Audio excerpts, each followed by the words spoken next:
आज मैं आपके सामने एक ऐसा केस पेश करने जा रही हूँ जिसमें पास्ट बर्थ में जो व्यक्ति उस महिला की हत्या की वजह बना और उस प्रेग्नेंट महिला के गर्भ के बच्चे को तलवार से मार डालने की वजह बना, आज वो व्यक्ति उसके पति के रूप में उसके सामने है। लेकिन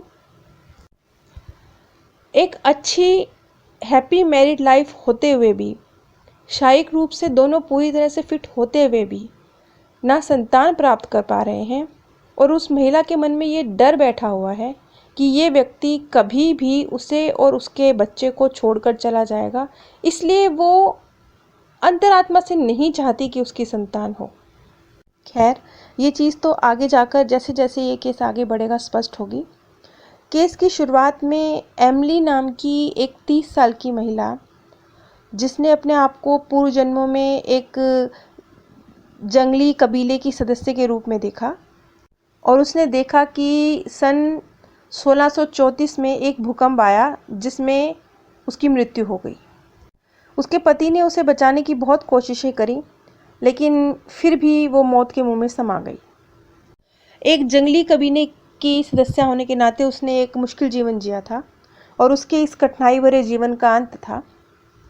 और क्योंकि वो एक जंगली कबीले की सदस्य थी, तो जैसे पानी की खोज करना, भोजन की खोज करना, अपना बचाव करना, ये कुछ बहुत ज़्यादा शारीरिक श्रम उसके जीवन में शामिल था। और ये चीज़ रिग्रेशन के समय में भी सामने आई, क्योंकि उसने बहुत ज़्यादा, जैसे वो शारीरिक श्रम कर रही है, वो थक रही है, इस तरह की अनुभूतियाँ उसे हुई। और उस वक्त में उसे सिर्फ अपनी चिंता नहीं थी, अपने करीबी, अपने कबीले के ही 70 लोग जो उसके करीबी थे वो भी सुरक्षित रहें, इस बात की चिंता भी उसे रहती थी।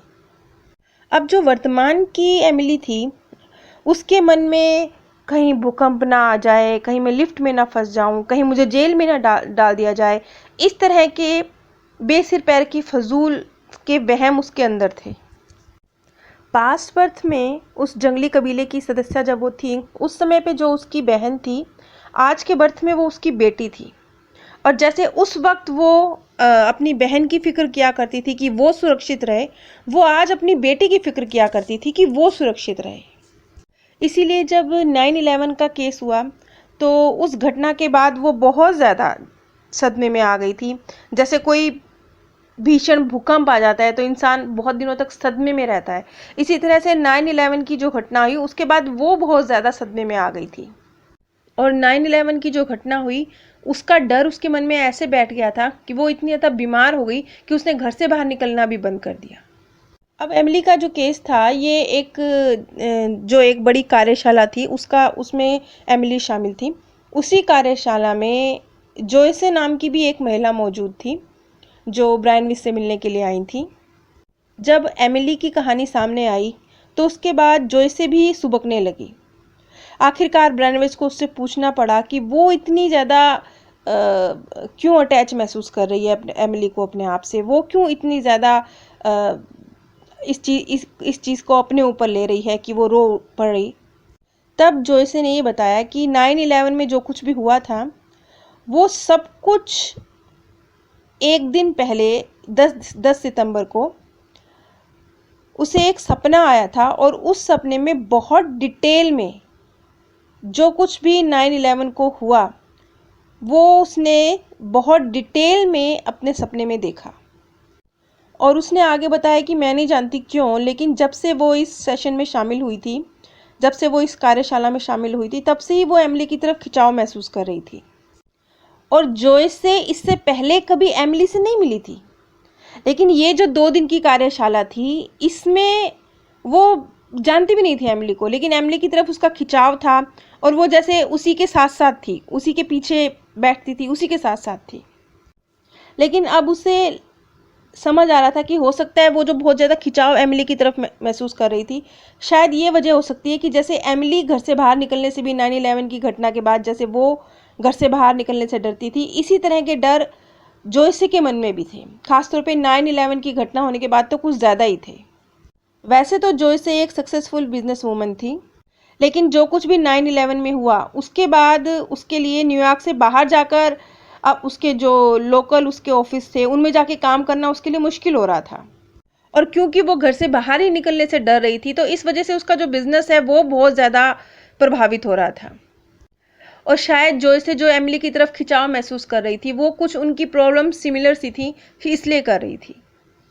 जहाँ तक एमिली की बात है, एमिली के मामले में तो इस प्रकृति ने जो हिंसा करी, भूकंप आया, उसका जो डर था, जो दहशत थी, वो इतनी सदियां बीत गई। ये 1634 की बात है जब भूकंप आया था, लेकिन तब का डर आज तक एमिली के साथ था। जोयसी के मामले में थोड़ा उल्टा था। हिंसा का डर उसके अंदर भी था, दहशत का डर उसके अंदर भी था, लेकिन जो इंसानों द्वारा हिंसा की जाती है, एमिली के मामले में कुदरत ने हिंसा की थी, भूकंप आया था। जोयसी के मामले में वो इंसानों द्वारा जो हिंसा की गई उसकी वजह से सदमे में थी। ब्रायन विस कहते हैं कि जोयसी और एमिली की दोनों की कहानियां मेरे दिल में बैठ सी गईं, क्योंकि ये दोनों कहानियां हिंसा से जुड़ी हुई थी और खुद ब्रायन विस हिंसा के बहुत सख्त विरोधी हैं। अगर हिंसा प्रकृति की तरफ से हो, बाढ़, भूचाल, ऐसा कुछ, तो उसे सहन करना एक तरह से मजबूरी होता है, क्योंकि हमारे हाथों में कुछ नहीं है, हमारा इस पर कोई जोर नहीं चलता। लेकिन अगर कोई इंसान इंसान के प्रति कुछ हिंसा कर रहा है, तो ये बहुत खतरनाक है और ये बहुत गलत है। और जो इंसान इंसान के प्रति जो गलत व्यवहार करता है, हिंसा करता है, उसकी बीज क्या होता है, उसकी जड़ क्या होती है? उसका जड़ होता है क्रोध। अब क्रोध वाला केस को मैं पहले भी, जॉर्ज का केस, अगर जो मैंने वीडियोस बनाई थी वो वीडियोस अगर आपने देखी हैं, तो आपने जॉर्ज का केस देखा है। जॉर्ज भी गुस्से की वजह से अपने जीवन में मुश्किलें फेस कर रहा था। तो जो भी हिंसा होती है वो गुस्से की वजह से ही होती है।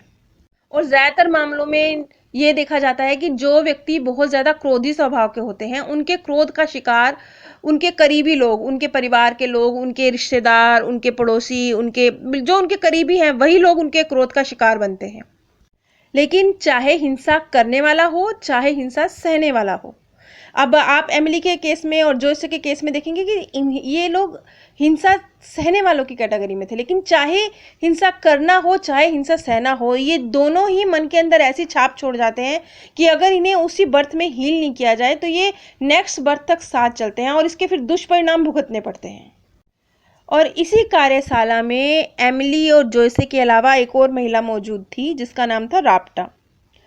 अब राप्टा का केस क्या था?